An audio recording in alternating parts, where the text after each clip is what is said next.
Hi friends, welcome to Raji Vilas. இன்றைக்கி ஈஸியாக குயிக்காக காரசாரமாக அப்படி புளிப்பாக ஒரு மீன் வறுவல் தாங்க. வாங்க ஃப்ரெண்ட்ஸ், எப்படி செய்யலான்ட்டு பார்க்கலாம். மேட்டூர் போயிருந்தோம் இல்லைங்களா, நல்லா ஃப்ரெஷ்ஷான ஜிலேபி மீன் வந்து கிடச்சிச்சு. பாருங்கள், மீன் வந்து எவ்வளோ வந்து ஃப்ரெஷ்ஷாக இருக்குது அப்படின்ட்டு. இதுக்கு நான் வந்து அதிகமான மசாலாம் யூஸ் பண்ணலைங்க. மஞ்சத்தூள் 1 டீஸ்பூன், மிளகாத்தூள் வந்து உங்கள் காரத்துக்கு எப்போ போட்டுக்கோங்க. கொஞ்சம் அதிகமாக போட்டால் தான் நல்லாயிருக்கும். மல்லித்தூள் 1 டீஸ்பூன் போடுறேங்க. நான் 4 மீனுக்கான அளவு தான் சொல்லிகிட்ருக்கேன். இது வந்து இஞ்சி, பூண்டு, பட்டை, லவங்கம் இந்த பேஸ்ட்டுங்க. இது 1 டீஸ்பூன் போட்டுக்கலாம். 1/2 லெமன் வந்து நான் இருக்கிறேங்க. லெமன் கொஞ்சம் பச்சையாக இருந்தால் புளிப்பாக இருக்கும். அதை நல்லா பிழிஞ்சு விட்டுக்கலாங்க. இதுக்கு நான் வந்து கார்ன்ஃப்ளவர், மைதா அது மாதிரிலாம் நான் எப்பொழுதுமே மீன் வறுவலுக்கு வந்து சேர்த்த மாட்டேன். கொஞ்சோண்டு ஆயில் ஊற்றிக்கலாங்க. நான் ரீஃபைண்ட் ஆயில் தான் ஊற்றுறேன். இப்போது தேவையான அளவு உப்பு போட்டுக்கலாம். இப்போ இதெல்லாம் நல்லா வந்து கலக்கணுங்க.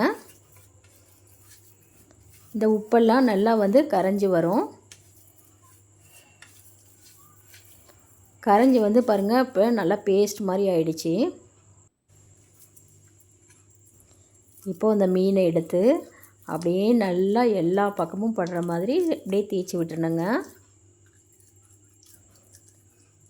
பாருங்கள் ஃப்ரெண்ட்ஸ், நல்லா வந்து வயிறு எல்லாமே படுற மாதிரி எல்லாமே தேய்ச்சி விட்டுறணும். அப்போ தான் இந்த மசாலாலாம் வந்து அப்படியே உள்ளே வந்து இறங்குங்க. செம்ம டேஸ்ட்டாக இருக்கும். பாருங்கள் ஃப்ரெண்ட்ஸ், இப்போ இந்த மசாலாவெல்லாம் நல்லா வந்து அப்படியே தேய்ச்சி விட்டாச்சு. இப்படி தேய்ச்சி விடும் பொழுது எல்லா பக்கமும் வந்து மசாலா வந்து அப்படியே பரவுங்க. நல்லா வந்து அந்த மிளகாத்தூள், மல்லித்தூள், அப்புறம் எலுமிச்சம்பழம் இதெல்லாம் வந்து அந்த புளிப்பாகவும் அப்படியே காரசாரமாகவும் இருக்கும். இந்த இடையில இருக்குது பார்த்திங்களா, அந்த இதுக்கும் வந்து அப்படியே வந்து போட்டு விடணும். இப்படி வந்து மசாலா போடும் பொழுது எல்லா பக்கமுமே அந்த மசாலா வந்து அப்படியே இறங்குங்க. மீன் வெட்டும் பொழுதே இந்த கோடு போட்டு வாங்கிட்டு வந்துட்டிங்கன்னா பாருங்கள், அந்த கோட்லேயும் அப்படியே அந்த மசாலாவை வந்து நம்ம வந்து தடவிக்கலாம்.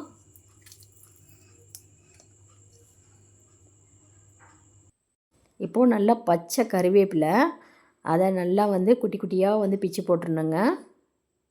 கருவேப்பிலையை வந்து அரைச்சி போடலாம், ஆனால் வந்து அந்த ஸ்மெல் வந்து டாமினேட் பண்ணிடும். அதனால் வந்து நான் அப்படியே பிச்சு மட்டும் போட்டுட்டு அப்படியே அந்த மீன்லேயே கொஞ்சம் அப்படியே வந்து தேய்ச்சி விட்டுருணுங்க.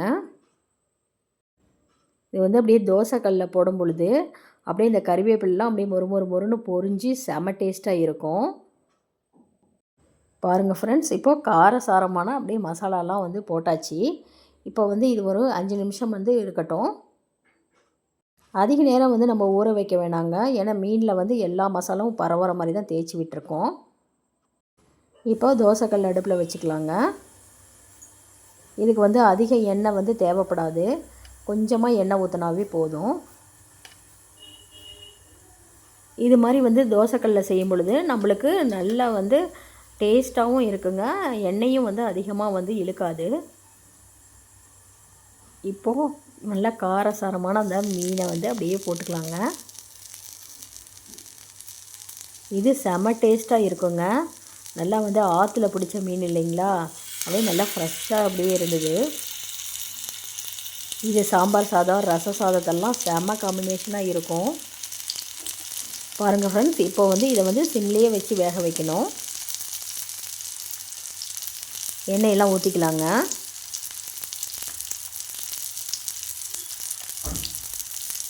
இப்போது மீனெல்லாம் நல்லா வந்து வெந்துட்டுருக்கு. இப்போ பாருங்கள், அதை வந்து திருப்பி போட்டுக்கலாம். இப்போ பாருங்கள், இந்த மீனில் இருக்க எண்ணெய், அந்த மீனில் இருக்க தண்ணி இதெல்லாமே வந்து அப்படியே வந்து அந்த தோசைக்கல்லில் வந்துடுச்சு பாருங்கள். இது ரொம்ப நேரம் ஊற வைக்க வேண்டாம், ஆனால் வந்து கொஞ்சம் நேரம் வந்து திருப்பி போட்டு எடுக்கணுங்க. சிம்லேயே வச்சு அப்படியே வந்து திருப்பி போட்டு எடுக்கணும்.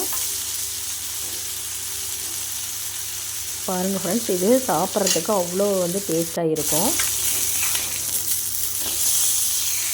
ஹை ஃப்ளேமில் வச்சிங்கன்னா தீஞ்சு போயிடுங்க. அதனால் வந்து லோ ஃப்ளேம்லேயே அப்படியே திருப்பி திருப்பி போட்டு எடுக்கணும். பாருங்கள், இப்படியே பொன்னிறமாக அப்படியே வந்துட்டுருக்கு. பார்க்கும்போதே அப்படியே நாக்கில் வந்து அப்படியே எச்சி ஊறுதுங்க. கண்டிப்பாக நீங்களும் இந்த மெத்தடில் செஞ்சு பாருங்கள் ஃப்ரெண்ட்ஸ். இந்த ஹெல்த்தியான மீன் வறுவலை நீங்களும் செஞ்சு பார்த்துட்டு எனக்கு எப்படி இருக்குன்னு கமெண்ட் செக்ஷனில் சொல்லுங்கள். எங்கள் சேனல் உங்களுக்கு பிடிச்சிருந்தால் லைக் பண்ணுங்கள், ஷேர் பண்ணுங்கள், சப்ஸ்கிரைப் பண்ணுங்கள். எனக்கு கொஞ்சம் மோட்டிவேஷனாக இருக்கும். Thank you friends.